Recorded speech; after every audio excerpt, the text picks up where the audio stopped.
What I loved is being able to create a fantasy world that there was no holds barred. Everything has to be designed, all the way down to the props, the bat suit, the Batmobile. Chance to build a Batmobile, you know, it's pretty rare to have an opportunity like that, so we jumped in.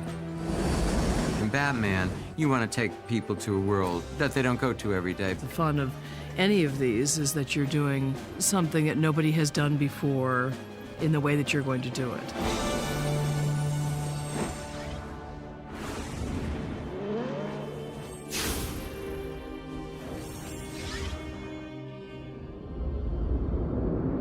Production design is crucial to every movie. It really is. Even the ones where you don't think so. Because it's actually telling you the story.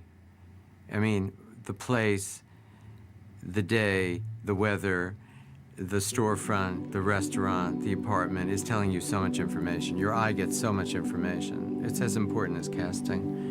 It just should be invisible. In a movie like Batman, it shouldn't be invisible. I thought Barbara Ling would be brilliant for Batman. She's an extraordinary talent, and she has great imagination and great style, and she's just a force.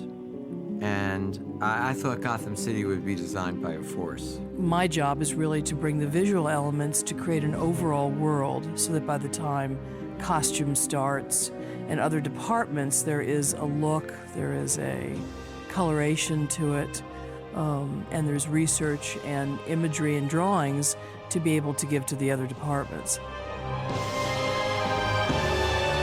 It's funny, there's times when Barbara is so busy you almost have to take a number to see her, because she has her hands in every department, in every facet of the film, which is where she should be with it, bringing her creativity to it. From the very beginning, when he first asked me to do this with him, he said, let's make this completely our own thing. This was really Joel's Batman, and it was, you know, his vision of what it should be. And it's, you know, he was just said, there's nothing that we need to borrow from. The studio said, absolutely, it's Joel's, and it gave us a clean slate to be able to invent from the Batmobile up everything we wanted to.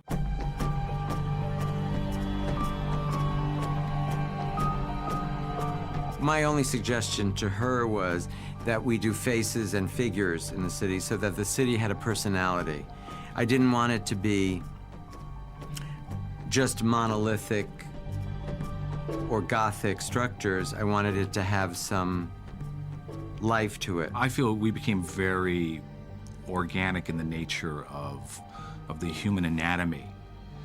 You know, bringing that to the table, like a lot of the buildings you'll see in Gotham City reflect large statures of men and women.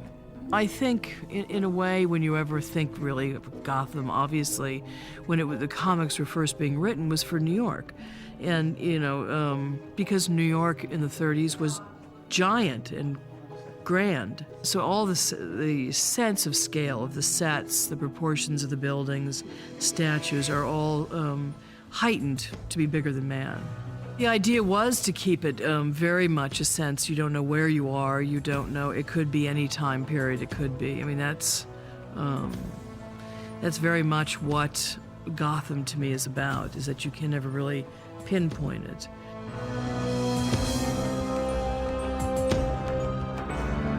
The idea, too, is that you're staying within mainly night, so neon becomes a very important element, and creating many influences of neon. The beautiful neon signs of the 20s and 30s that would have really taken, you know, the look that you see kind of 42nd Street in old black and white photographs to what Tokyo has now, which is wild graphics on giant proportions.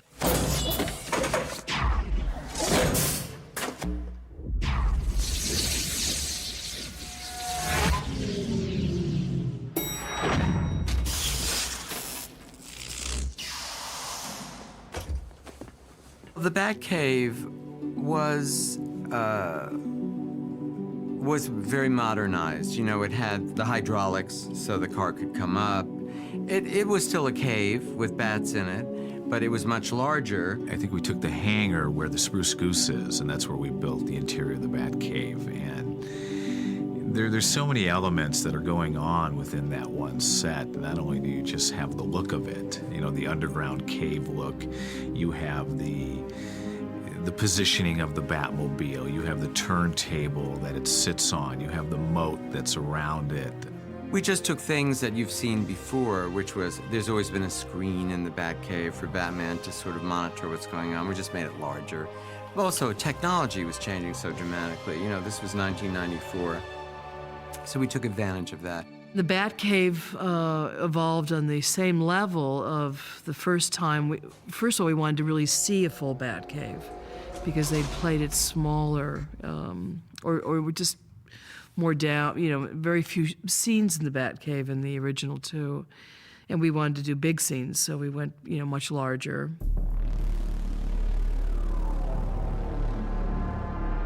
The Riddler is, Edward Nygma is this little nerd who starts out in a very narrow apartment, even with a clapper and his bicycle, and then he ultimately wants to run the world. So his lair at the end has all been created very recently, so it's very high-tech, lots of, you know, neon and steel and glass, and it's very from the mind of an insane genius. The Riddler also is a jokester, and because he's always worn that really screaming green with the question marks on it, that's sort of, you start from there.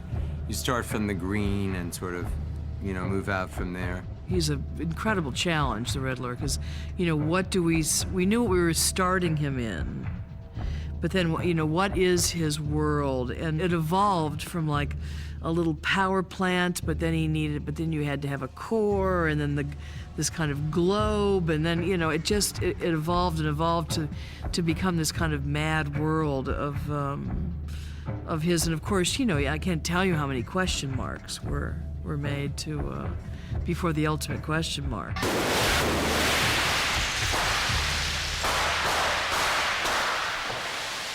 I literally every day would walk on the set and just my jaw would drop to the ground. It was just amazing, you know. And that's the exciting thing about Batman, about this movie, you know, genre or whatever. It's big. I mean, it's like the best of every department coming together. I simply love what you've done with this place. Heavy metal meets house and garden. Ha ha ha! Beautiful. The fun of Harvey Two-Face is that he's a schizophrenic person, so, you know, we designed an environment that was half and half. And he even had 2 girlfriends. That became, you know, quite a challenge to figure out how to kind of cut the room or cut everything in half so that you have the bit of his world on either side of it. And, you know, we went through a lot of progressions of, like, how strange and gnarly this side of a couch could be to the normal side of the couch. He had such a definitive, I mean, in a way, when you're looking at somebody and they say, good, half is good and half is bad, you know, you have a much more definitive line to kind of go after.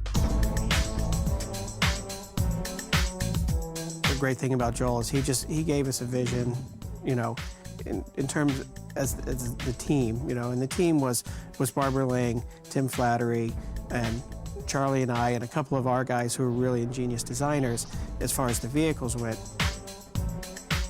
The kind of process that we brought to it, to the project, was based on, you know, what you would do in a design studio. So we had access to technology that at that time was pretty cutting edge to General Motors. We worked with Barbara directly for about probably a 6-week period, developing 5 different concepts.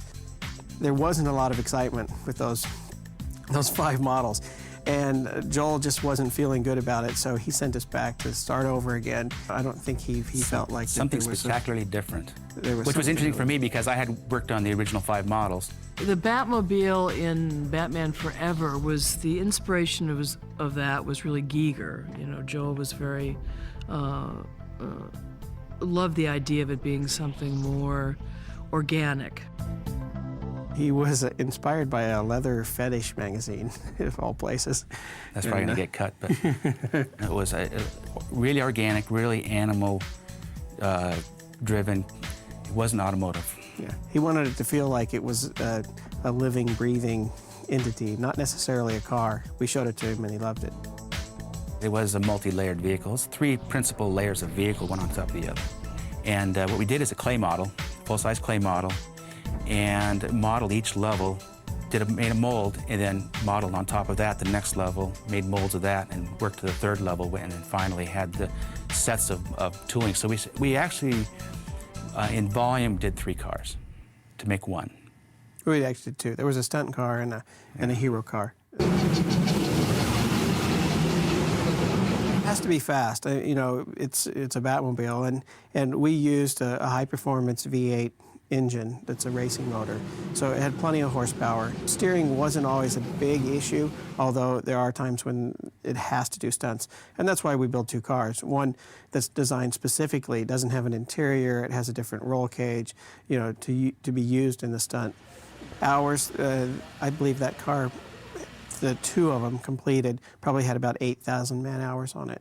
And it represented about 30 different guys of different trades, different skills, to get it done.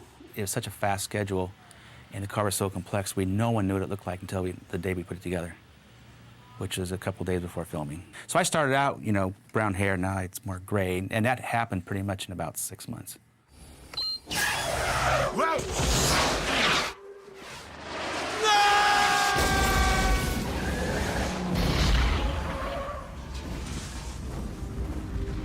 It was very much what Joel wanted to make, was, you know, a film that just kept moving, had an exciting energy of its own that just kept, you know, and it did.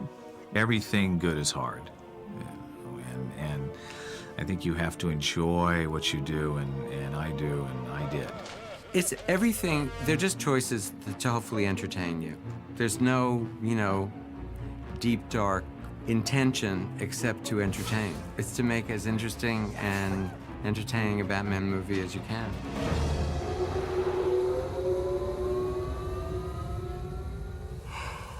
Now that's impressive!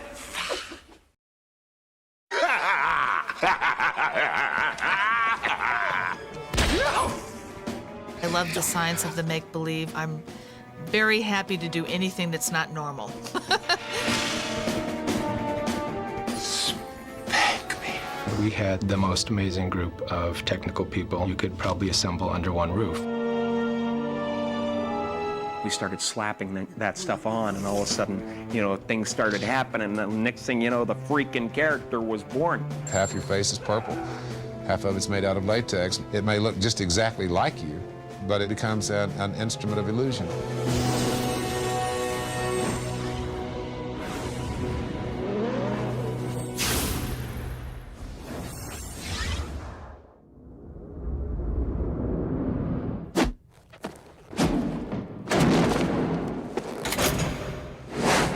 I think Joel wanted these films to be lighthearted and more like the comic book, and very colorful and very upbeat and very broad, which was a totally different approach than Tim had. I think what the studio was looking for was something maybe a bit more, almost like MTV-like in a way, if that makes sense to you. Something maybe a little edgier, a little more hip and interesting, so that you might draw a younger audience into it. When Joel came in, and he, you know, seemed to have a feeling for how to do that. Joel is very flamboyant himself and is very much into the production design end of it, the costume design. He's done all these things himself, besides being a director.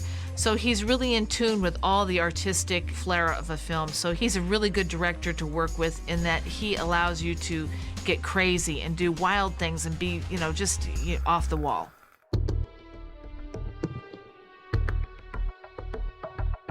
Bob Ringwood was the designer. He did the illustrations and worked with a couple of the illustrators upstairs and gave us a really good idea of what he wanted it to look like. We just had to make that, interpret it into a 3D. Dave Murch was from England, was on the other show, and he dresses, so he has the whole mindset of how is this going to work as dressing on a daily basis, how is this going to work on a stunt guy, and I'm more of an engineer. Everyone wants the cape to articulate. They want to see it blowing in the breeze. Everyone says, how do we make the suit with a cape blow in the breeze. And that's very difficult to do that with flat latex. You'd have to have more than a fan to do that. We took what had been done for the original one and looked at it. It was originally a corset that was underneath a really hard foam suit.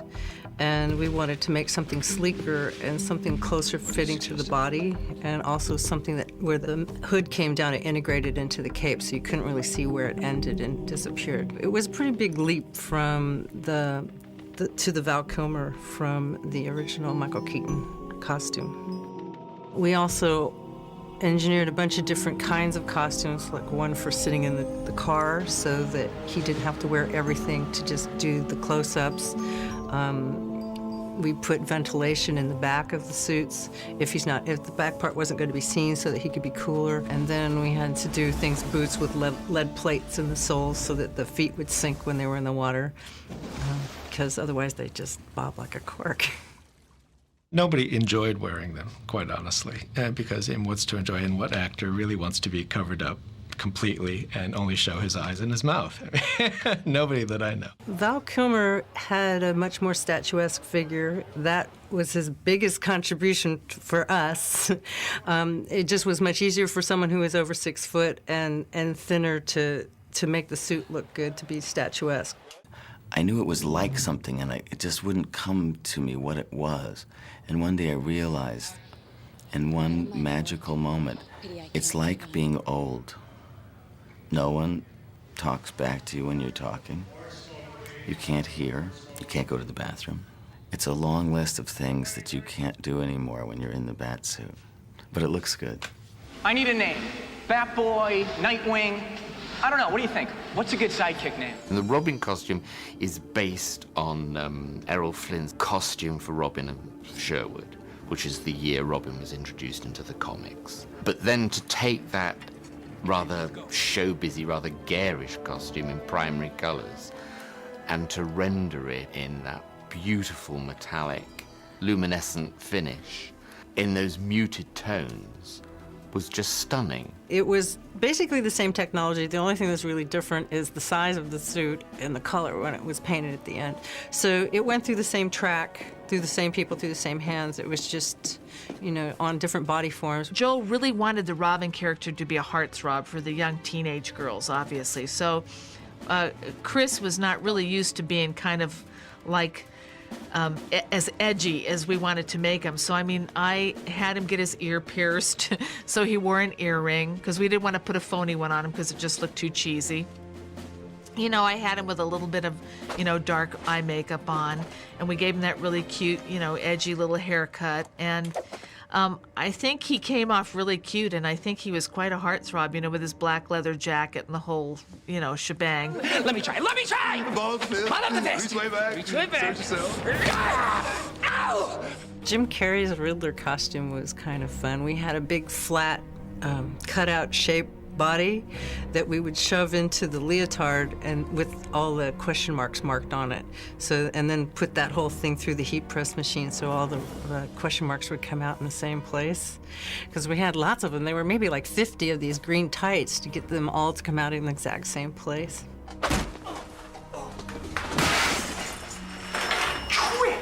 I went through at least 100 canes.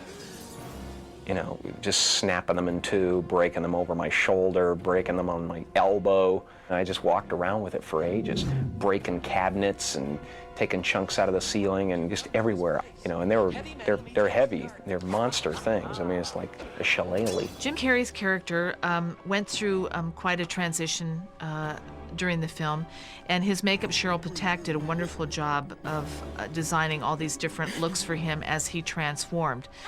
When he got into the actual painted character with the orange hair, I pretty much designed that look for Jim, and she and I worked it out, and I explained to her what I would like to see, and we kind of worked on that together. Has anybody ever told you you have a serious impulse control problem? We were very lucky that Jim wanted to play this role. His makeup is very complex. The wig, the mask, the suit. He couldn't eat a thing the whole movie. He had to work out and watch, because the Riddler suit is the kind of suit that you can't gain 1 ounce. There was a lot of experimenting visually with the Riddler face, with my complexion, color, with, you know, everything. And we finally, you know, settled on David Bowie and Spiders from Mars. I'm Bruce Wayne, miss. Oh, you can call me anything you want. When Two-Face's girlfriends worked, they really wanted myself and Cheryl to do them. And that meant the girls coming in at 4 in the morning, and they would come in at 4 in the morning, we would do their makeup, and then they would sit around while we did the guys, which was another 2 hours or something. So that kind of made for real short turnarounds, and they were pretty gracious about it. I mean, we would have fun. We'd put on the music at 4 in the morning and sing and dance and try to be awake. And my waist was shrunken down to 18 inches. This is before I had babies. And I was in like 6-inch heels the whole time. So I had to use a slant board to, like, you know, take a break. Slant board is a piece of wood that they used a lot in like the 30s, 40s, 50s, 60s when they made those movies with big costumes. So the actress could relax without like bending or taking her shoes off. Let's see what justice has in store for you. I contacted Rick Baker, who is a brilliant special effects makeup wizard. And I said, Rick, what do you think about Tommy Lee to play Harvey Two-Face? He said, that's perfect. So Rick got a picture of Tommy Lee, did all the work in the computer on them. In those days, it was probably Noah's Ark computer graphics, but it looked brilliant. The Two-Face makeup was basically a prosthetic that just was a weird kind of psychedelic burn makeup that covered half of Tommy Lee Jones's face. And then, of course, his wardrobe was divided in half, too, for his split personality. that makeup was designed by Rick Baker. I applied it every day.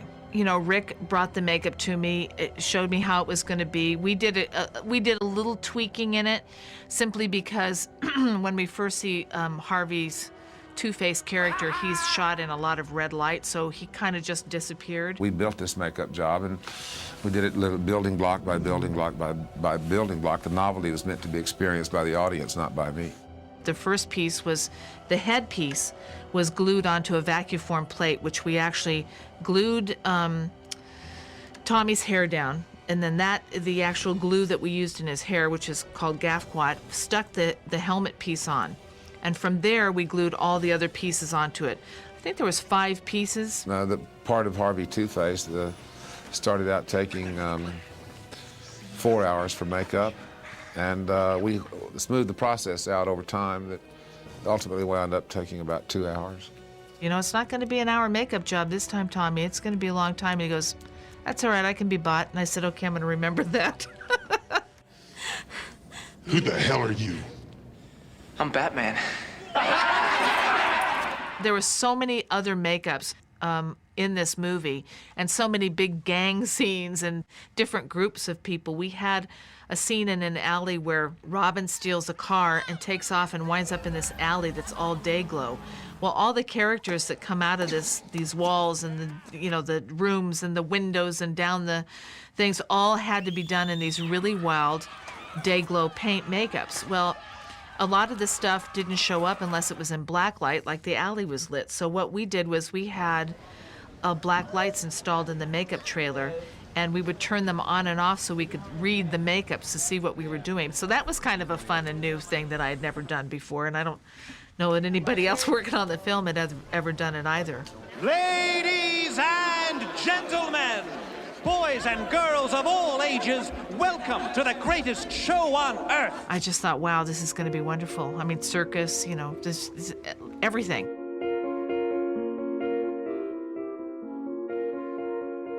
Guys in full body makeup, gold drummers, and we had to develop all these different types of body makeup so that they wouldn't get sick because they were painted from head to toe, and people were having problems because they were covered in gold dust, and we had a lot of crazy things going on. We had so many people working to get all those characters ready, all the clowns and the drummers and my gosh, I don't even remember all the characters we had, but we were quite busy for that circus scene. Why can't you just die? I think at one point there were 146 people just in the costume department that were making all kinds of different things, you know.